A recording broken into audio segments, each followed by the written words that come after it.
Assalamualaikum warahmatullahi wabarakatuh. Perkenalkan, nama saya Rahman Tio Adi dan saya mendalami ilmu penyakit dalam. Baik, saat ini materinya mengenai perubahan sel. Yang sebelumnya adalah dunia sel ya. Nah, kenapa sih kok sel itu bisa berubah? Nah, sel bisa berubah itu karena mengalami cedera sel, di mana cedera sel itu bisa karena virus, bakteri maupun berbagai polusi, asap rokok maupun alkohol dan lain-lain. Nah, itu setelah mengalami cedera sel maka pasti adanya sel radang, seperti luka gitu, pasti muncul namanya sel radang. Nah, namun ketika sudah terjadi proses keradangan maka tubuh juga akan mengalami adaptasi. Nah, ketika mengalami adaptasi, penyesuaian bisa kembali seperti semula beraktivitas, ataupun dia sudah tidak bisa beraktivitas seperti semula sel itu jika stresnya ini ataupun yang menyebabkan cedera sel ini berulang terus. Nah, proses adaptasi itu bisa selnya itu menyusut, selnya volumenya bertambah, atau jumlah selnya bertambah, atau perubahan dari bentuk sel. Nah, contoh misalnya paling gampang itu misalnya orang minum alkohol. Minum alkohol itu juga salah satu penyebab dari tekanan salah satu faktor risiko terjadinya tekanan darah tinggi.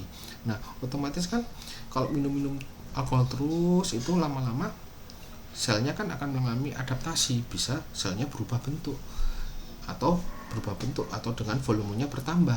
Jadi tekanan darah tingginya juga tidak terkontrol, akhirnya jantungnya membesar seperti itu. Atau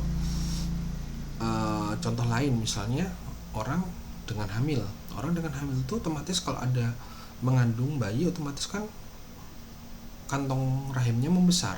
Nah, ketika kantong rahim membesar itu merupakan proses adaptasi dari sel itu sendiri. Namun setelah melahirkan, selnya bisa kembali seperti semula dan beraktivitas atau reversible. Namun sel itu juga bisa mengalami yang namanya displasia, perubahan perilaku dia. Jadi selnya itu bisa dikatakan hiperplasia, tapi dia tidak spesifik atau disebut perubahan semu. Nah, kalau displasia ini ibaratnya kita misalnya kalau misalnya ada seseorang yang dulu kan sifatnya seperti gini, kok sekarang agak berubah ya. Nah, itu bisa dikatakan sebagai displasia. Nah, displasia kalau terus-terusan perubahan perilaku yang terus-terusan, maka ini bisa memicu yang namanya yang paling banyak saat ini adalah sel kanker. Namun tubuh tidak begitu saja membiarkan tubuh itu menjadi sel kanker. Kok bisa seperti itu? Nah, malah kok Tuhan itu memberikan, jangan sampai ini orang ini sudah makan racun banyak-banyak, sudah merokok banyak-banyak, jangan sampai ini terjadi yang namanya sel kanker. Nah, maka dari itu Tuhan itu memberikan program yang disebut program kematian sel. Nah, program kematian sel ini yang menyebabkan beberapa orang itu, kenapa sih kok dia merokok kok nggak sakit-sakit, nggak mati-mati loh? Kenapa sih orang itu minum alkohol kok nggak mati-mati, kok nggak sakit-sakit dan sebagainya, malah biasa-biasa aja minum alkohol terus-terusan? Nah, karena tubuh memiliki namanya program kematian sel yang disebut namanya apoptosis. Nah, sel yang terkena paparan zat-zat beracun tadi itu dimatikan secara terprogram. Nah, ketika namanya apoptosis, ketika dimatikan secara terprogram, akhirnya tubuh itu bisa beraktivitas seperti semula lagi. Ingat, sifat sel itu salah satunya dia bisa mereproduksi, jadi dia bisa menambah selnya lagi untuk menggantikan sel-sel yang telah mengalami terprogram kematian tadi. Nah, namun kalau terus-terusan, kalau misalnya sel itu terus-terusan terkena paparan terus-terusan, yang terjadi apa? Yang terjadi malah sel itu akan mengalami kematian yang benar-benar.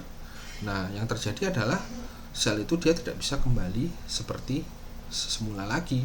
Contoh misalnya orang terkena gagal ginjal. Sebelumnya kan selnya itu dia bisa oke lah menetralisir racun dan sebagainya, tapi kalau dengan adanya stres yang berlebihan dan sebagainya, akhirnya ginjal itu tidak bisa berfungsi dengan sebagaimana mestinya. Akhirnya juga yang terjadi adalah gagal ginjal. Akhirnya harus terapi pengganti ginjal seperti cuci darah dan lain sebagainya. Jadi mungkin seperti itu yang bisa saya sampaikan. Kurang lebihnya mohon dimaafkan. Terima kasih. Assalamualaikum warahmatullahi wabarakatuh.